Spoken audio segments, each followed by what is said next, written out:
नमस्कार प्रिय विद्यार्थियों, कैसे हो आप सभी लोग।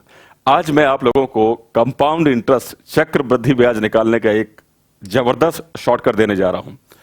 ठीक है, तो डेफिनेटली जबरदस्त शॉर्टकट मैंने बोला है तो ये जबरदस्त शॉर्टकट ही है। आपको पूरी बात को मेरी गंभीरता से सुनिए और फिर देखिए ये चीजें आपके दिमाग में किस तरह से सॉल्व होने लग जाएंगी विदाउट पेपर वर्क, बिना पेन चलाए। ठीक है, लेकिन उससे पहले भी मैं कुछ और इंटरेस्ट आपका क्रिएट कराना चाहता हूं। ठीक है, क्योंकि मुझे मालूम है कि जब इंटरेस्ट क्रिएट होगा ना तो चीजें बड़ी शानदार और जबरदस्त बनती हैं। ठीक है, तो स्टार्ट करते हैं आज के इस सेशन को, जिसमें मैं आपको समझाऊंगा चक्रवृद्धि ब्याज निकालने का एक सुपर फास्ट, जबरदस्त और शानदार तरीका।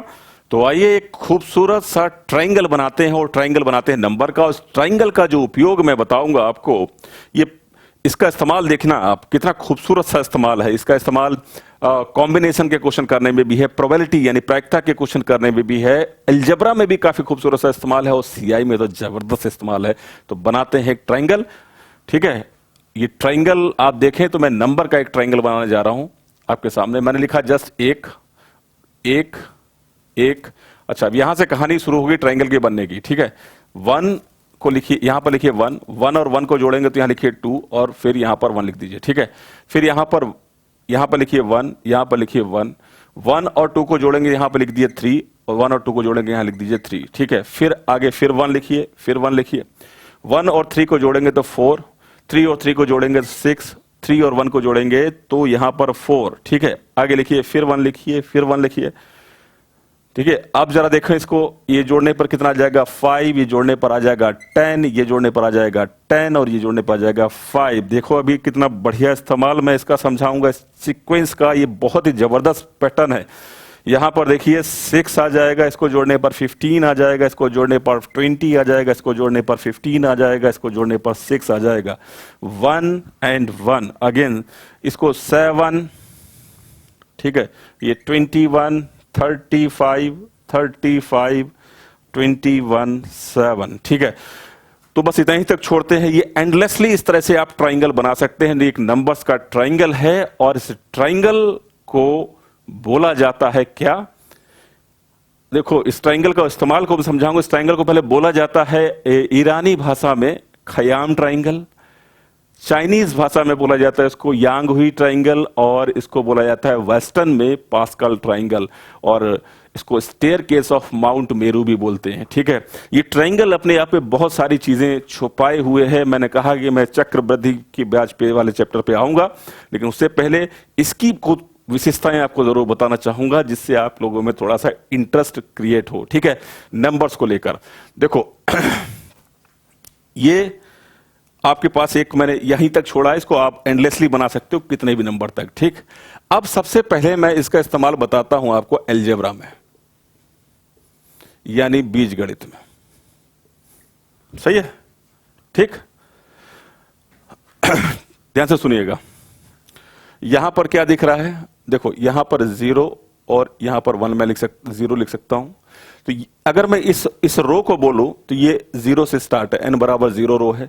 इस रो के बोलूं तो n बराबर ये दूसरी रो है, और इस रो को बोलूं तो n बराबर ये तीसरी रो है। इस रो को बोलूं तो n बराबर ये पहली रो है, 0 1 फिर 2 और n बराबर ये तीसरी रो है। तो इस तरह से बहुत सारी रो बनी हुई है। ठीक है, अब देखिए जो हम अलजेब्रिक एक्सप्रेशन बनाते हैं ना, वो अलजेब्रिक एक्सप्रेशन आप कैसे बना लेंगे। अगर मैं पूछूं आपसे कि x plus y to the power 6 क्या होता है, तो डेफिनेटली आप में से बहुत सारे बच्चे नहीं जानते होंगे और एकदम से एक्सप्रेशन नहीं लिख सकते होंगे।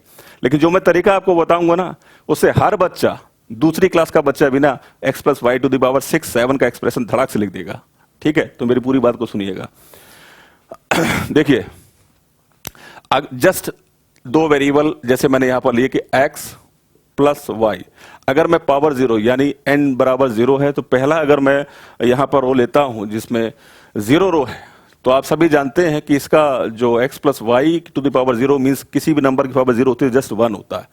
Second, x plus y to the power, यदि मैं 1 लेता हूं यानी पहली रो की बात करता हूं, तो जस्ट ये x प्लस वाई होगा।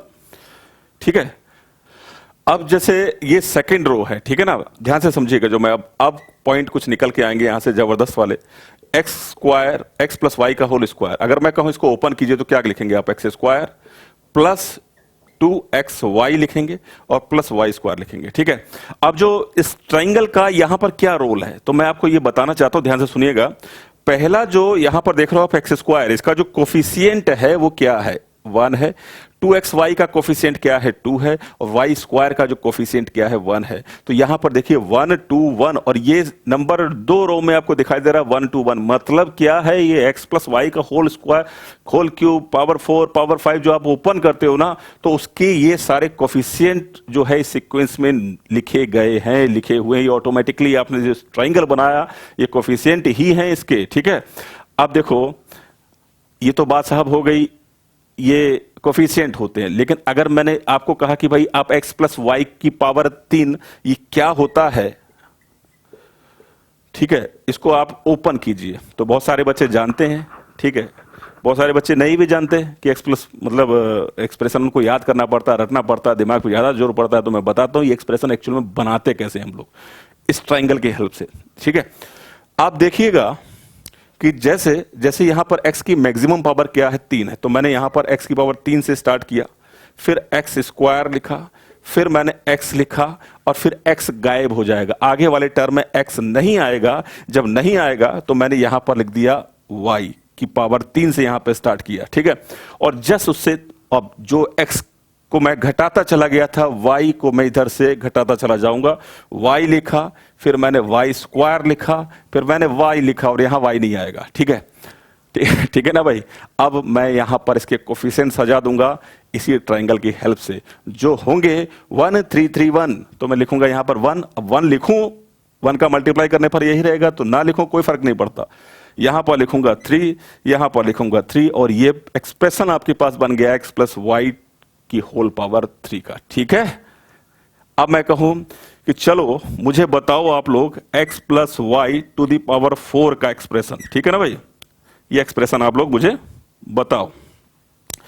तो आप क्या करोगे, जो तरीका बताया गया, x टू दी पावर 4 लिखोगे, प्लस क्या लिखोगे, x टू दी पावर 3 लिखोगे, प्लस लिखोगे x स्क्वायर, प्लस लिखोगे x। अब x नहीं आएगा, y की पावर 4 से वापस लौट आइए, y की power 3, y to the power 2, just y और यहां पर y खत्म। ठीक है, अब कोफिशिएंट सजा दीजिए। क्या कोफिशिएंट आपको दिख रहे हैं, 4 1 4 6 4 1।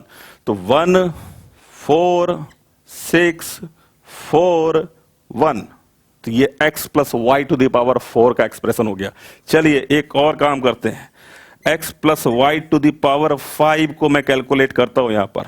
तो जस्ट देखिए x to the power 5 plus x to the power 4 plus x cube plus x square plus x और x खत्म तो y टू द पावर 5 से start, y to the power 4, y to the power 3, y square, then y और y खत्म। अब expression के में ये आपके पास रेडी है।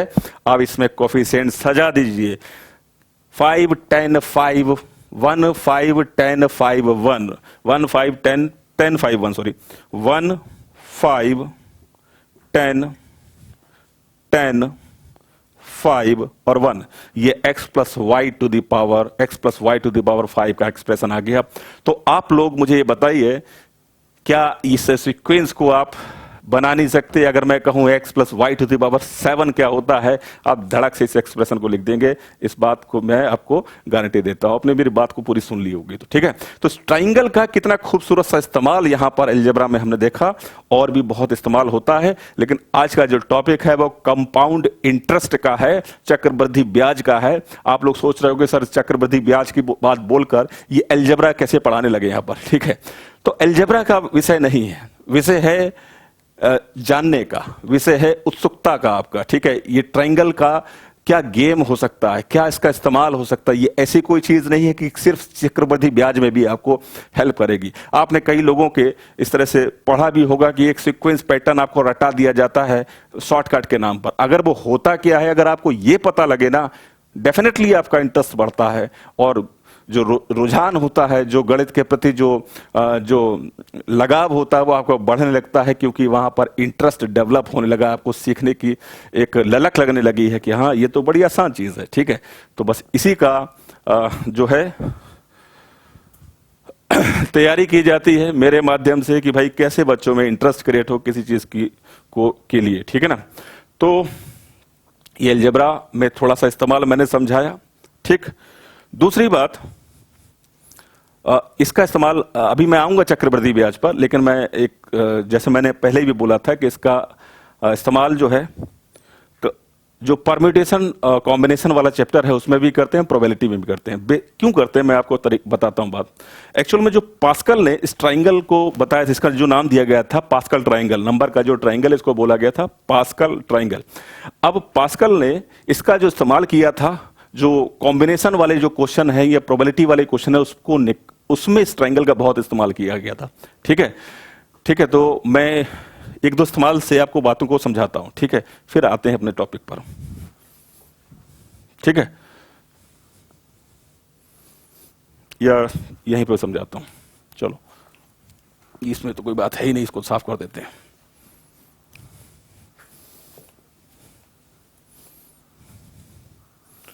अब मैं दूसरा इस्तेमाल इसका बताने जा रहा हूं, कॉम्बिनेशन एंड प्रोबेबिलिटी। प्रोबेबिलिटी प्रायिकता में और क्रमचय वाले जो सवाल होते हैं उसमें देखो, अगर मैं ये पहली रो को उठाता हूं, ये दूसरी रो को, यहां से स्टार्ट कीजिए, दूसरी रो को उठाता हूं, तो इस वाले टर्म को, दूसरे वाले टर्म के जो नंबर है ना भाई साहब, जरा मैं बताना चाहूंगा, उसको ध्यान से समझना। इसको मैं बोलूंगा NC0, इसको मैं बोलूंगा NC1 या 2C1, सॉरी 2C1, उसको भी बोल दिया जाए 1C0, और इसको बोला जाएगा 2C1। ठीक है ना, 2C2, सॉरी 2C2। ठीक, जो बच्चे कॉम्बिनेशन जानते हैं उसको ओपन करना जानते हैं वो ओपन करके देखिए, यही बनेगा। ठीक है, तो यहां पर इसको थर्ड रो है, एक मिनट, इसको 2C0 में बोलूं, 2C0, 2C1, 2C, इसको बोलूंगा 3C0, इसको बोलूंगा मैं 3C1, इसको बोलूंगा मैं 3C2, और इसको बोलूंगा 3C3। ठीक है, यहां तक गौर कीजिए, इसको बोलूंगा 4C0, इसको बोलूंगा 4C1, इसको बोलूंगा 4C2, इसको बोलूंगा 4C3, इसको बोलूंगा 4C4। तो बस अब ये कहोगे कि ये एक साथ कैसे आ रहा है। ठीक है, तो आप कैलकुलेट कर सकते हैं, 4C3 का वैल्यू निकालिए, आपके पास यही वैल्यू आएगी 4।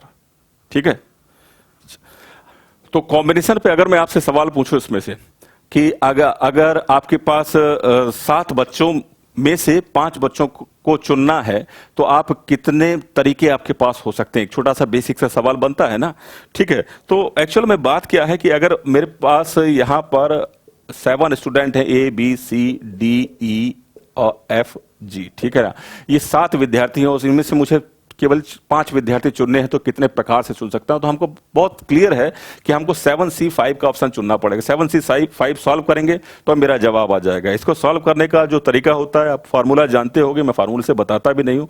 ठीक है, 7C5 और 7C2 की वैल्यू एक ही होती है। ठीक है, तो 7C5 और 7C2 की वैल्यू एक होती है, तो मैं 7C5 को ना लेकर 7C2 सॉल्व कर दूंगा, 6 और 2 into 1, तो मैं इसको देखूंगा 21 आ गया, 21 आ गया। ठीक है, ये मैंने सॉल्व किया।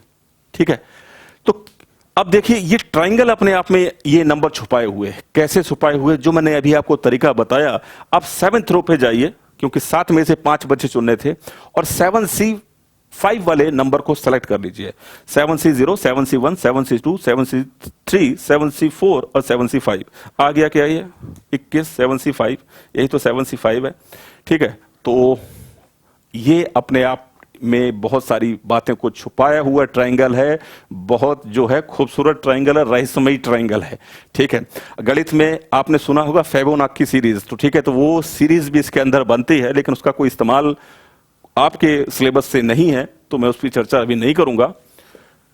ठीक है, तो जो चीजें हमको जरूरतमंद है, जो जरूरत की चीजें, सॉरी, मैं उसी का इस्तेमाल यहां पर दिखाता हूं आपको। ठीक है, ये बात आपको अच्छी तरह से समझ में आ गई होगी।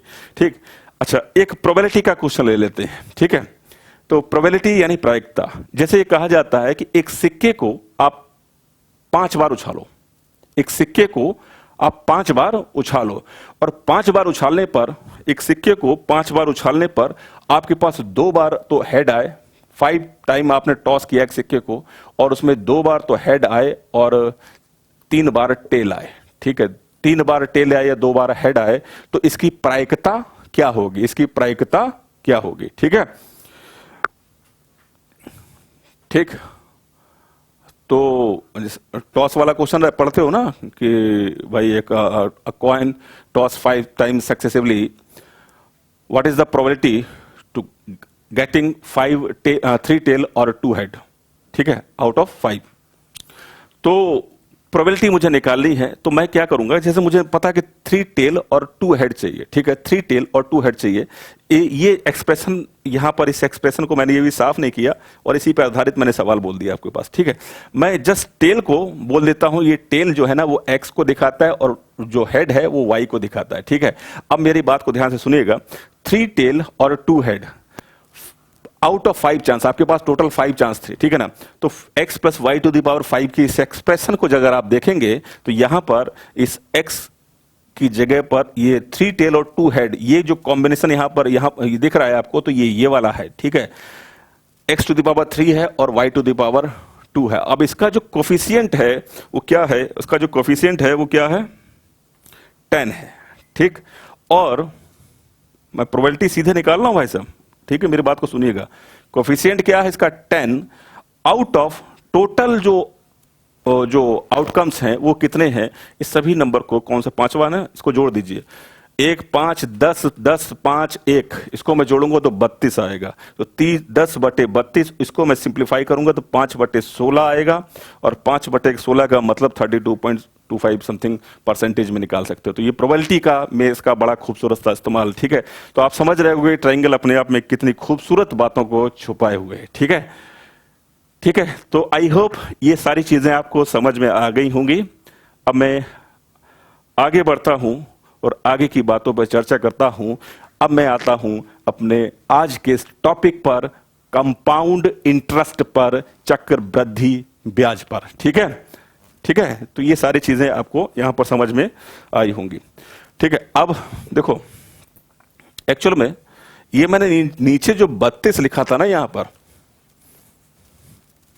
32, अगर आप को इनको जोड़ने की आवश्यकता भी नहीं है, जैसे मैंने यहां पर जोड़ के लिखा था, कैसे मैं बता देता हूं आपको। देखो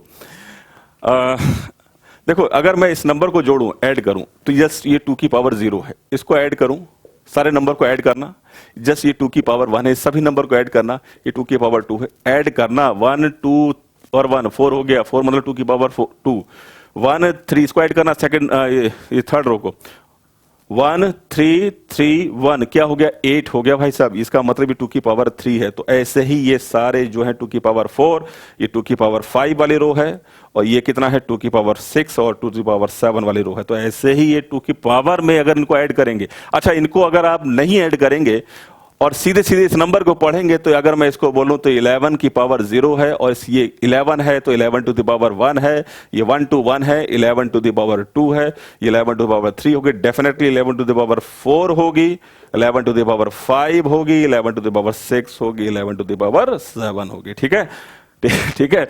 तो नंबर्स का ये गेम आपने समझा। अब स्टार्ट करते हैं आज का टॉपिक, जो आपको बहुत इंटरेस्टिंग और मजेदार लगेगा जब आप ऐसे सवालों को सॉल्व करने के लिए क्वेश्चन बैंक उठाएंगे तो, ठीक। तो चलिए स्टार्ट करते हैं आज का टॉपिक, कंपाउंड इंटरेस्ट यानी चक्रवृद्धि ब्याज। जितनी भी मैंने पहले बात बताई, ये सारी बातें भूमिका बांधने के लिए थी, जिससे चीजें आप लोगों को आगे की चीजें बहुत आसान लगी, और सारी चीजें जैसा कि मैंने आपको बताया था आपके ब्रेन में कैलकुलेट होंगी, तो डेफिनेटली आपके ब्रेन में कैलकुलेट होंगी, पेन चलाने की आवश्यकता नहीं पड़ेगी, ठीक है। तो आज का जो टॉपिक है वो आप लिखें, कंपाउंड इंटरेस्ट।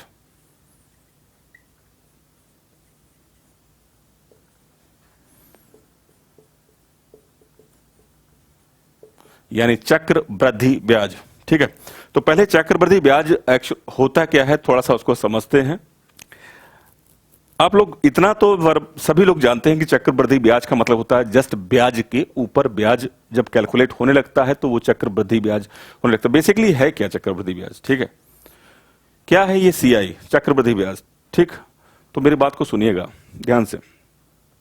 मान लीजिए किसी व्यक्ति ने 10,000 रुपए उधार लेकर आया और 10% की दर से उसको 3 साल में ब्याज चुकाना है, लेकिन ब्याज की दर चक्रवृद्धि बोली गई है। ठीक है ना?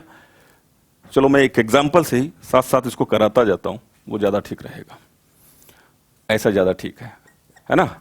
मान लीजिए कि प्रिंसिपल 10,000 रुपीज है, ठीक, और रेट ऑफ इंटरेस्ट आपको दी गई है 10% पर एनम। आपके पास जो टाइम दिया गया है 4 वर्षों में चुकाना है इस रकम को, और आपसे पूछा गया कि टोटल सीआई क्या होगा। ठीक, तो एक्चुअल में होता क्या है कि अगर मैं इस 10,000 रुपए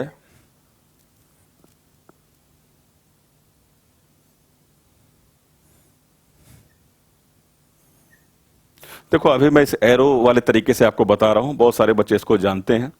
ठीक है, बहुत सारे बच्चे मेरी बात को समझ भी गए होंगे कि हम इस एरो को इस्तेमाल नहीं करेंगे। ठीक है, जब हम ब्रेन में कैलकुलेट करने की बात कर रहे हैं तो एरो का इस्तेमाल की बात ही नहीं करेंगे हम। ठीक है, तो पहले लेकिन कुछ चीज समझने के लिए हम थोड़ी सी बात को समझ लें, यहां पर ज्यादा अच्छा रहेगा। 10,000 रुपए हैं, 10% की दर से पहले साल का जो ब्याज लगेगा वो क्या लगेगा?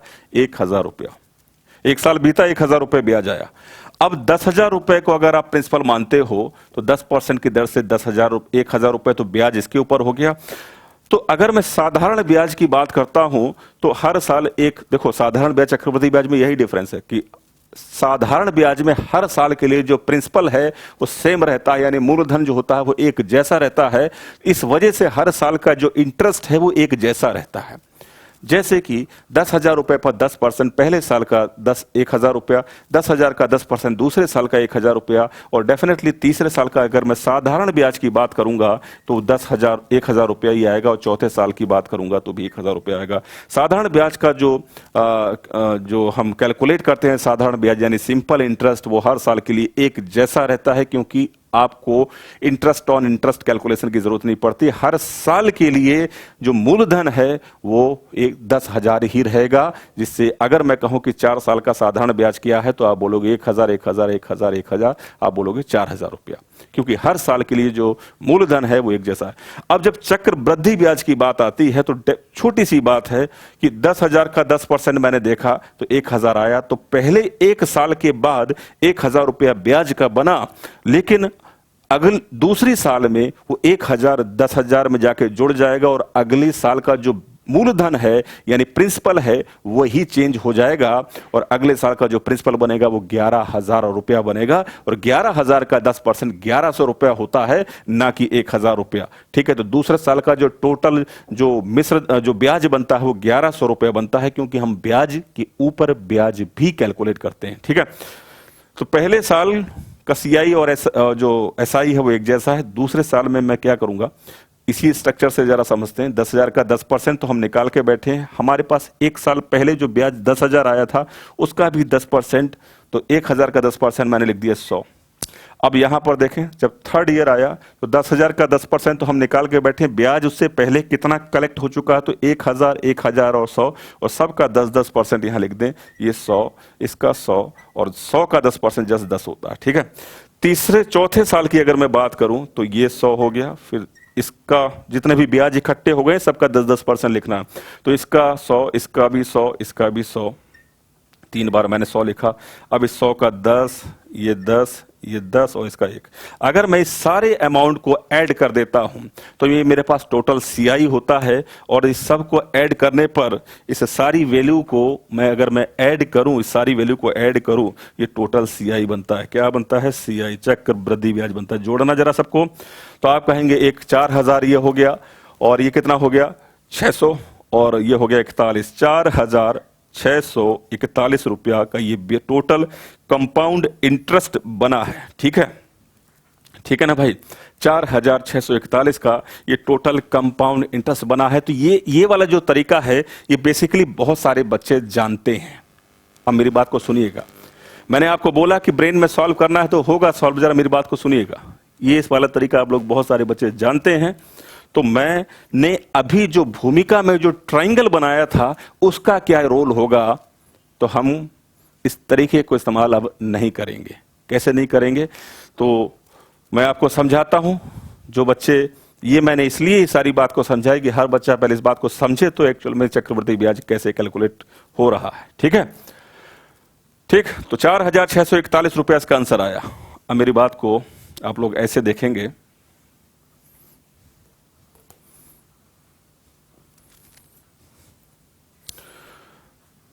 जो पास्कल ट्रायंगल बताया गया था उसका यहां पर क्या रोल है, कैसे इस्तेमाल है, ध्यान से सुनिए। तो अब ध्यान से आप लोग देखें, बहुत ही इंपॉर्टेंट बात है जो मैं भी बता रहा हूं। ठीक है, ध्यान से सुनिएगा। देखो, एक चीज पहले और थोड़ी सी भूमिका बनाते हैं, ठीक है, क्योंकि ये सारी चीजें जरूरत होती हैं, हर बच्चा इस बात को समझ पाए, ये मेरा प्रयास रहता है। इसलिए मुझे लगता है कि कोई भी चीज, कोई भी पॉइंट जो है वो लैक ना कर पाए। ठीक, तो एक मिनट के लिए इस बात को सुनिए कि मान लीजिए कि प्रिंसिपल पी है, आपने पहला R% से रेट ऑफ इंटरेस्ट निकाला, तो आपके पास सपोज ए अमाउंट आया, दूसरी बार भी ए आया, और तीसरी बार भी आपके पास ए ही अमाउंट आया, मतलब सॉरी जो इंटरेस्ट है वो आया। ठीक, इंटरेस्ट का जो अमाउंट है, जो मान है, वो मेरे पास ए आया, क्योंकि एक जैसी वैल्यू रहेंगे ना, तो जैसे मैंने ए से दिखाया। अगर मैं सेकेंड ईयर से इस ए का R% निकालो तो मेरे पास बी आएगा, इस ए का R% निकालो तो मेरे पास फिर बी आएगा, और इस ए का R% फिर बी आएगा। ठीक है, फिर क्या होगा जब थर्ड ईयर में, ठीक है, अब इस ए का, यहां तो ए तो लिखना ही है, ठीक है ना, तो इस ए का R% मैंने लिख दिया बी, इस ए का R% मैंने लिख दिया बी, और इस बी का भी R% जो मैं लिखूंगा यहां पर सी। ठीक, तो मैंने ये देखा कि फर्स्ट रो में जो वैल्यूज होती हैं वो एक जैसी होती हैं, सेकंड में भी यहां पर बी बी बी जितना आपको दिख रहा है ये 3 बार आ रहा है, और सी जो है इसमें 1 बार आ रहा है, और ये सारे जो नंबर्स हैं वो अलग अलग होते हैं। ठीक है, हमने पूरे स्ट्रक्चर से आपको समझाया, अभी आप पिछला बात को सुन लीजिएगा तो ये बात आपको क्लियर हो जाएगी। ठीक है, तो जब ये बात आपको समझ में आ गई तो मुझे ये मालूम है कि जब 4 वर्ष की बात आ रही ना, तो 1,000 का 10%, फिर जो आएगा फिर उसका 10%, फिर जो आएगा फिर उसका 10%, और जो आएगा फिर उसका 10%। ठीक है, तो 4 बार मुझे इस तरह से सोचना है। ठीक है, अब ये कैसे जल्दी काम करेंगे, ये सारी चीजें आपके दिमाग में कैसे चलेंगी, तो आइए अब स्टार्ट करते हैं सॉल्व करना इस सवाल को। मुझे CI कैलकुलेट करना था, और मैंने अभी पास्कल के बारे में खूब अच्छी तरह से समझा है, ट्रायंगल के बारे में। ठीक, और मुझे मालूम है कि इसमें चौथी रो की बात ये कर रहा है, ये भी चौथी रो की बात कर रहा है।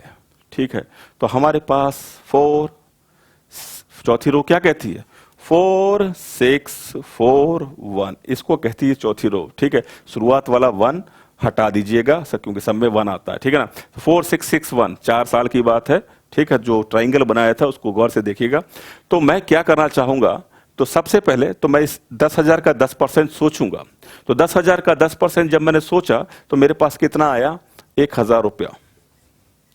फिर दोबारा इस 1,000 का 10% सोचूंगा तो 100 आएगा, 100 का 10% सोचूंगा तो 10 आएगा, और 10 का 10% सोचूंगा तो 1 आएगा। और फिर मुझे क्या करना चाहिए, इस सीक्वेंस का इस्तेमाल कर देना चाहिए। यहां लिखूंगा 4, यहां लिखूंगा 6, यहां लिखूंगा 4, यहां लिखूंगा 1। ठीक है, तो ये बन गया 4,641, और इस तरह से हम अपने आंसर पे पहुंच गए। हमको वो एरो वाले तरीके से इतने सारे जो नंबर लिखे थे ब्याज के ऊपर ब्याज, उसको निकालने की यहां आवश्यकता नहीं पड़ी। ठीक है, तो आई होप ये अंडरस्टैंडिंग आपके अंदर डेवलप हुई होगी। अब आप लोग सोचेंगे तो साहब आपने आसान सा फिगर लिख दिया। ठीक है, तो 10,000 लिख लिया, ऐसे बहुत सारे बच्चों के दिमाग में आता है, ये 10,000 लिख लिया, 10,000 का 10%, तो फिर 100, फिर 100 का 10%, 10 का 10%, ये तो बहुत छोटी सी बात है। आप टिपिकल फिगर लिखिए ना यहाँ पर, तो बात समझ में आएगी कि हम ऐसा कैलकुलेट कर पा रहे हैं कि नहीं कर पा रहे हैं। तो एक चीज याद रखिएगा कि जब हम प्रैक्टिस करते हैं तो हम बहुत सारे नंबर से जब रूबरू होते हैं, और हम जो 2-2 3-3 4-4 घंटे जब प्रैक्टिस करते हैं गणित की, तो ये जो कैलकुलेशन है एक्चुअल में आपके दिमाग में चलने लग जाती है। अगर आप लोग स्टार्टिंग करते हैं पढ़ाई की और किसी भी कॉम्पिटिटिव एग्जामिनेशन की, तो बिल्कुल भी शुरुआत में घबराइएगा नहीं। ठीक है, कैसे ये चीजें दिमाग में चलती हैं वो सारी चीजों को मैं गाइड करूंगा। अगर आपके पास कोई टिपिकल नंबर भी आता है तो वैसे मैं अपने हिसाब से अभी कुछ और सवाल आपके सामने लिखता हूं, आप चिंता मत करें और घबराएं नहीं।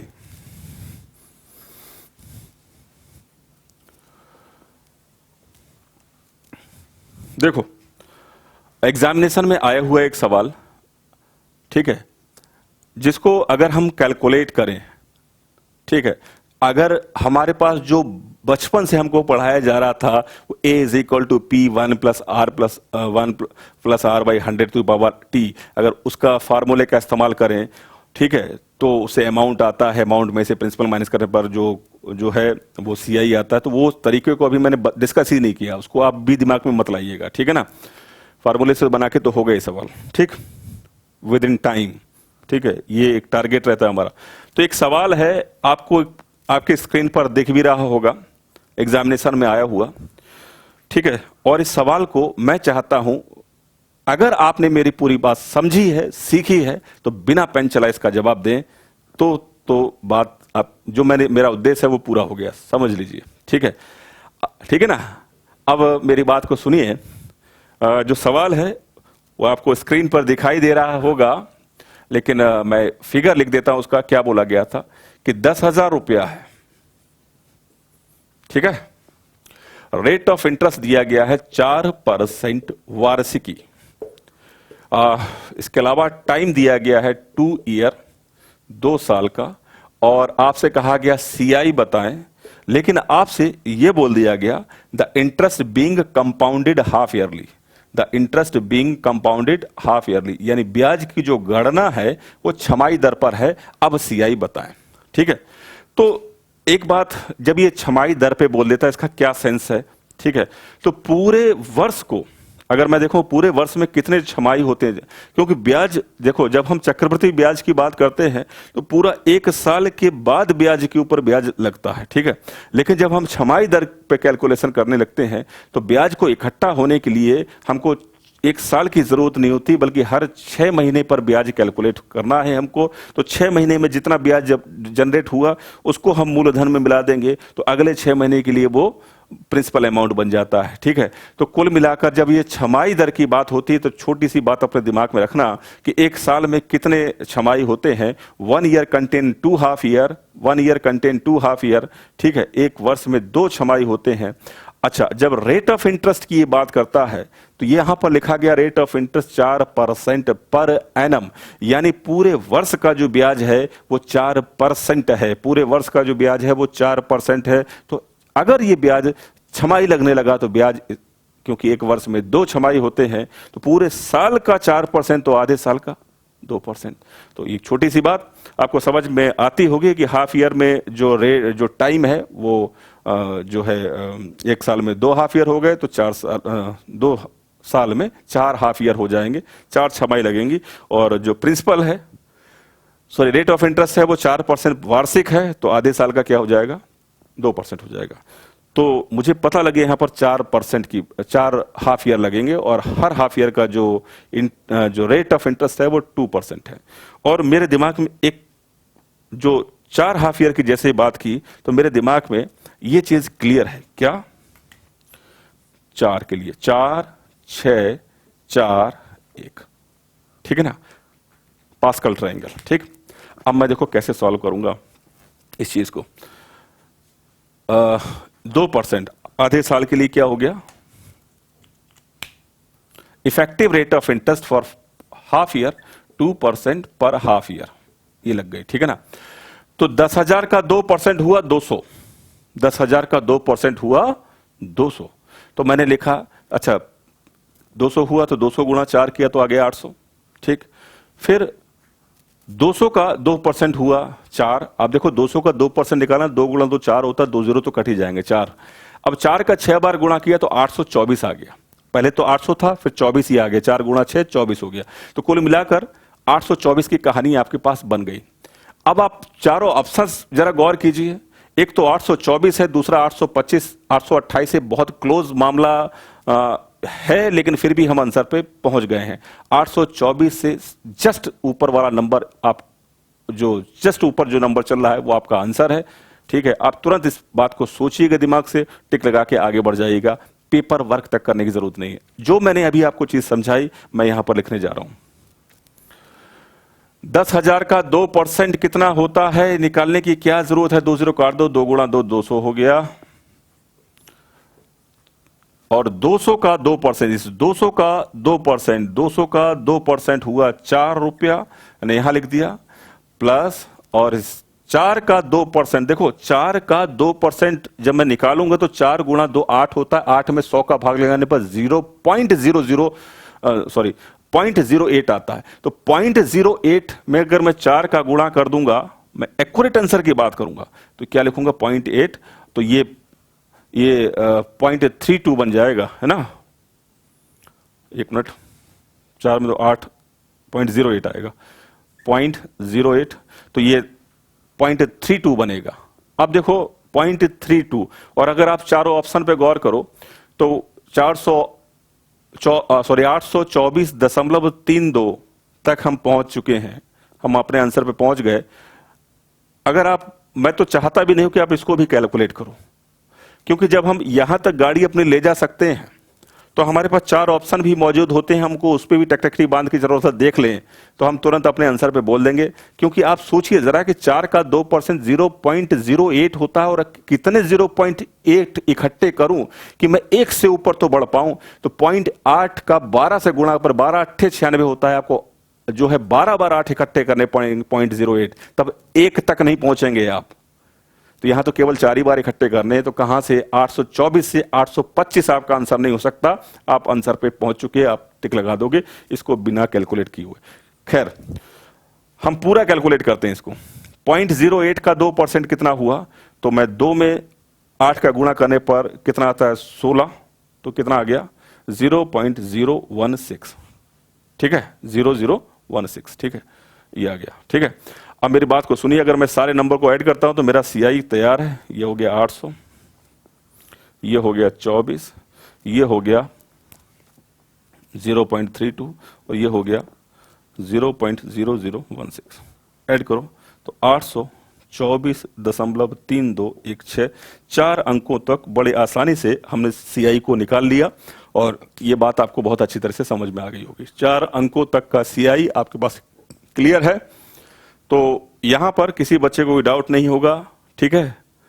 यहां पर हाफ ईयरली की जगह पर आप जैसी हाफ ईयरली टर्म बोलेगा, कभी कभी क्वार्टरली बोल देगा, तो हाफ ईयरली में आप समझ जाएं कि पूरे वर्ष का जो ब्याज दर की ये बात करता है, और आंसर भी पूरे वर्ष में ही समय की बात करता है। तो एक हाफ ईयर, एक पूरे वर्ष में 2 हाफ ईयर होते हैं, और अगर पूरे वर्ष का ब्याज दिया गया है, ब्याज की दर दी गई है, तो उसको आधा कर दे तो आधे वर्ष का ब्याज होगा। सेम चीज क्वार्टरली के लिए, तिमाही ब्याज की दर पे भी कैलकुलेट हो सकता है।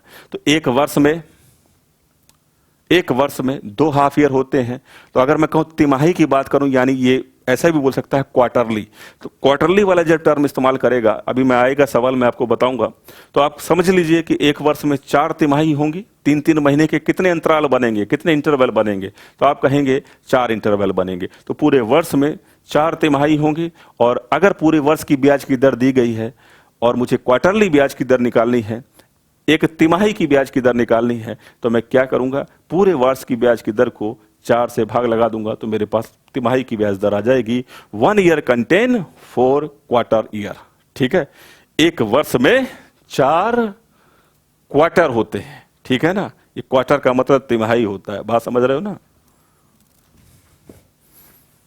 चलिए क्वार्टरली पे सवाल कर लेते हैं, ठीक है ना।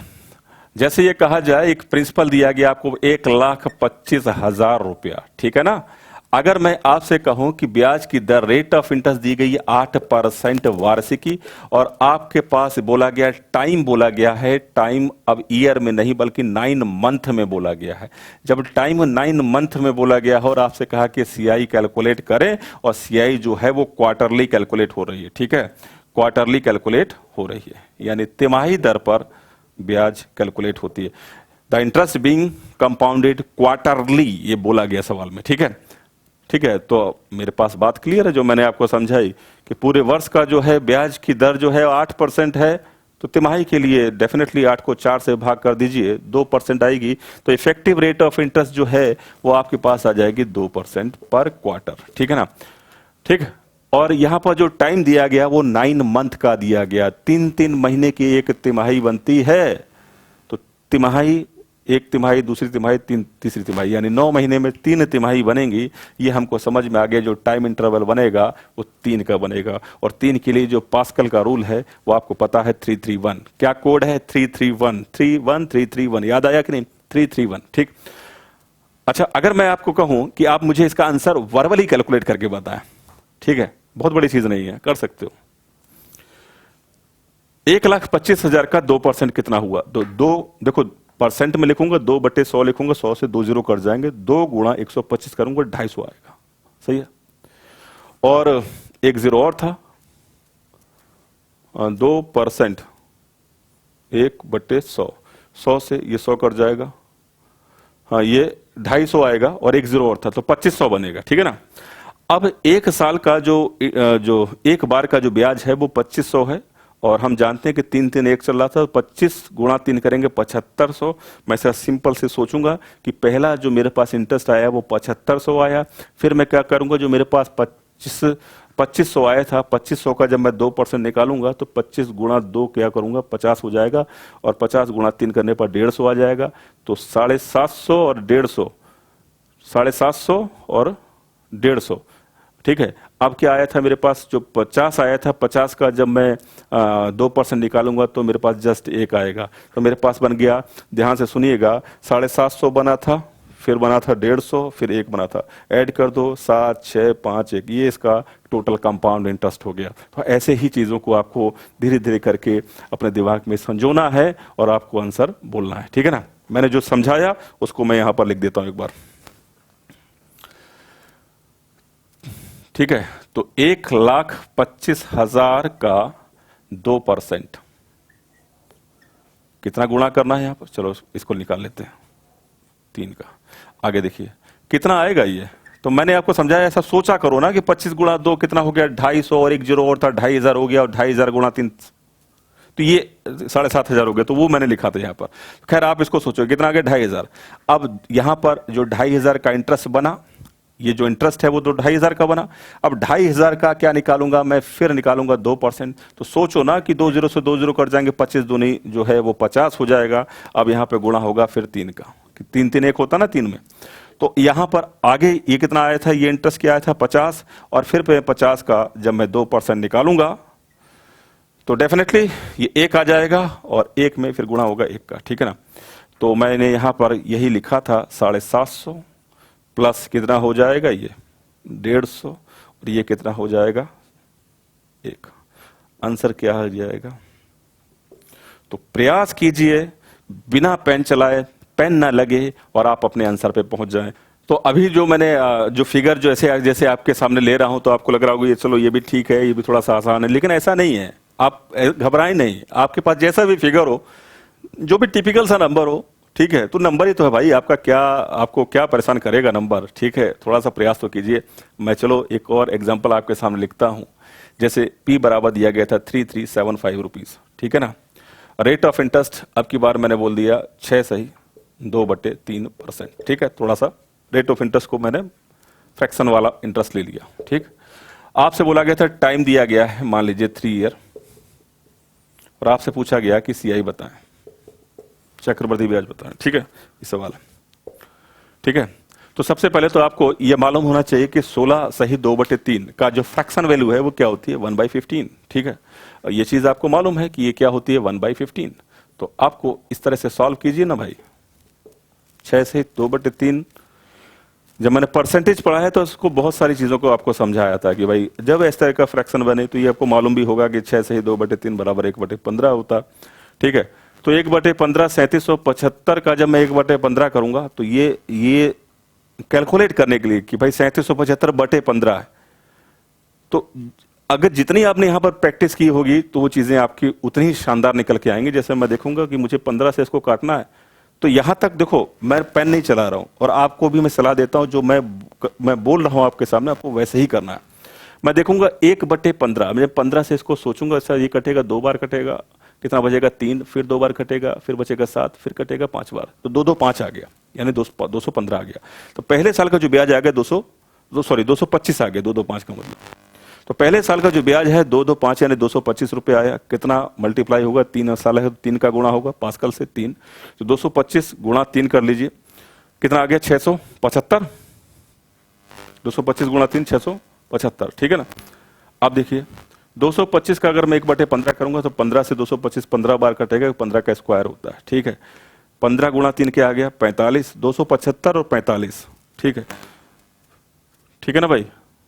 और 15 का अगर मैं 1/15 करूं तो 1 आएगा, तो ऐड कर दीजिए और आपका आंसर तैयार, ठीक है। नहीं तो आप जब कैलकुलेट कर रहे हो जो चीज मैंने बताई तो वो ये थी 3375 गुणा 1/15, और इसमें मुझे 3 का गुणा करना पड़ेगा, पास्कल का इस्तेमाल।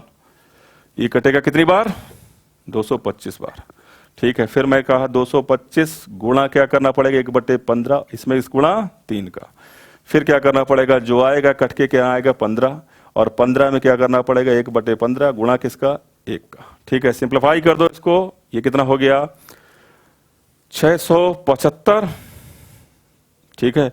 और ये कितना हो गया 45, और ये क्या हो गया 1, ठीक है। ऐड करो 1, कितना हो गया 12 और 7 721 रुपया ये आपका CI बना। इस चीज को आप वर्बली कैलकुलेट कर सकते थे जैसा मैंने आपको समझाया। तो आज का ये वीडियो लेक्चर आपको कैसा लगा कमेंट में अपनी प्रतिक्रिया जरूर बताइएगा, ठीक है। और अगर अच्छा लगा हो तो अपने फ्रेंड्स के साथ वीडियो को शेयर जरूर कीजिए, क्योंकि शेयर अगर होता रहेगा तो हम लोगों का भी मोटिवेशन जो है वो बढ़ता रहता है, ठीक है। बच्चों से मोटिवेशन एक टीचर को भी मिलता है, और बच्चों के लिए तो टीचर हमेशा मोटिवेटर होता है, ठीक है। तो इस बात का ख्याल रखिएगा, मिलते हैं आपसे नेक्स्ट वीडियो में। Take care, thank you.